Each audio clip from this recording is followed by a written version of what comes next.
Good afternoon. Musk is worried. Recently, on 6th of June, Musk tweeted that India's birth rate has fallen below 2. But why is Musk worried? First of all, if the owner of Twitter tweets something, we have to take note. And especially when his gaze is shifted away from Mars back onto Earth. But why is he worried? Is it because his consumer base is shrinking? Is it a typical capitalist rant of missing prospects of future profits? Or should we be worried?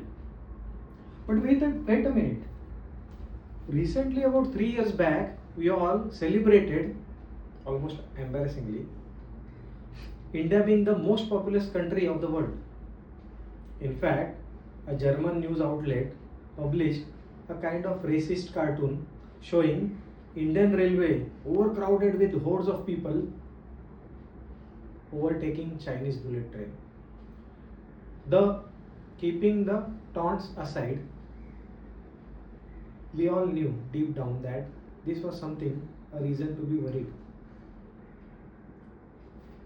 So I decided to understand better.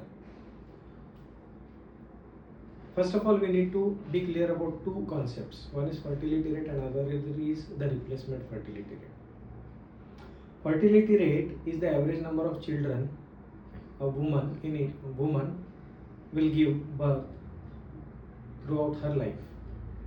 And replacement fertility rate is the rate at which the woman can replace herself and her partner.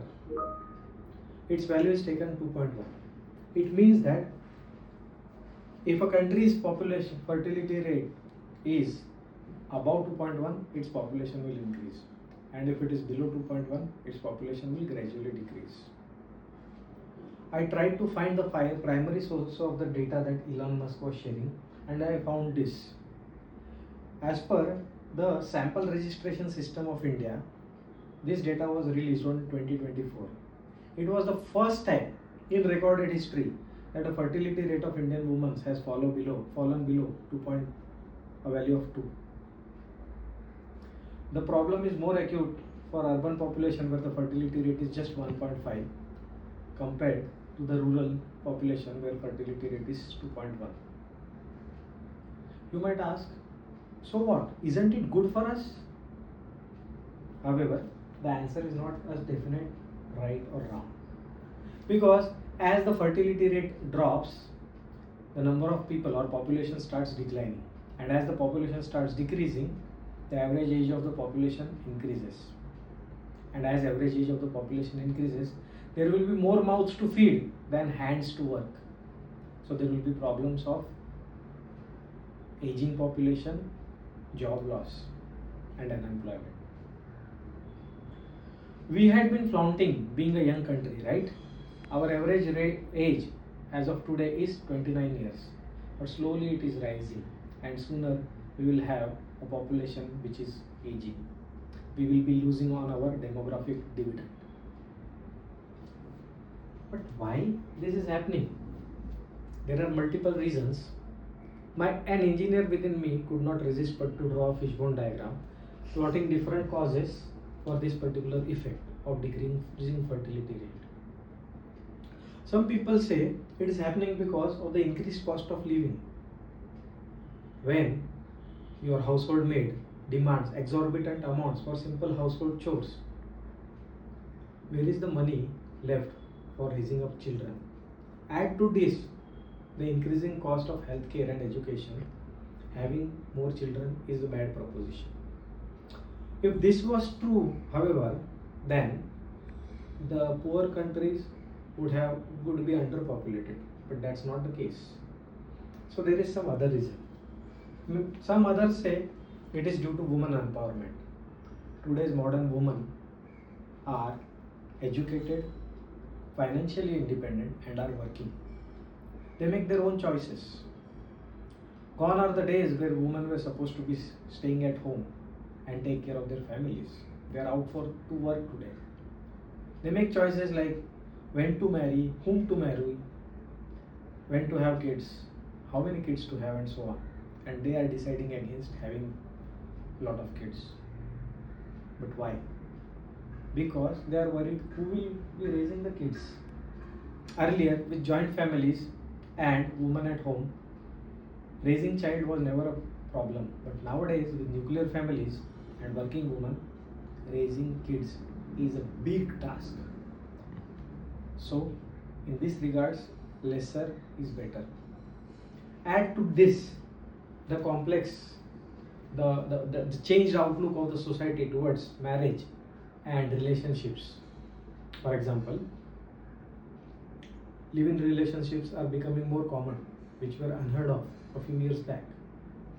DINK, double income no kid, is being seen as a viable option for enjoying the life. The woke agenda, with all its LGBTQ plus ideas, is pitted against the traditional family system. With all these complex things, obviously the birth rate or the fertility rate is decreasing. So, what is the solution?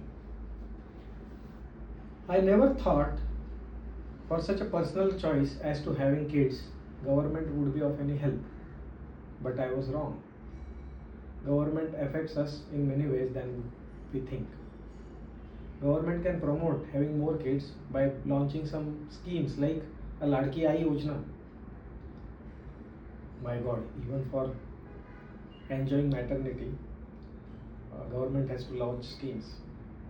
Or maybe government can look at how to take care of the elderly population by increasing the age of retirement or coming up with some alternative employment for age-old people.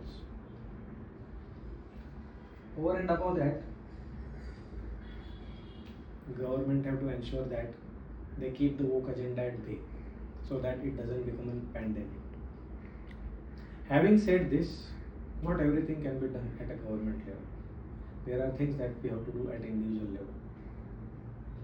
Gone are the days of Hum do hamare do. Now the tagline should be Hum do hamare dhai. Or better, honey, let's have babies. And these taglines should be pasted on each and every room of a married couple. If government and individuals don't take these desperate measures now, pun intended, soon we'll be looking at a problem, staring at a problem which we do not have any experience about. After all, we Indians are better off surrounded by crying babies rather than mooning elders. Thank you.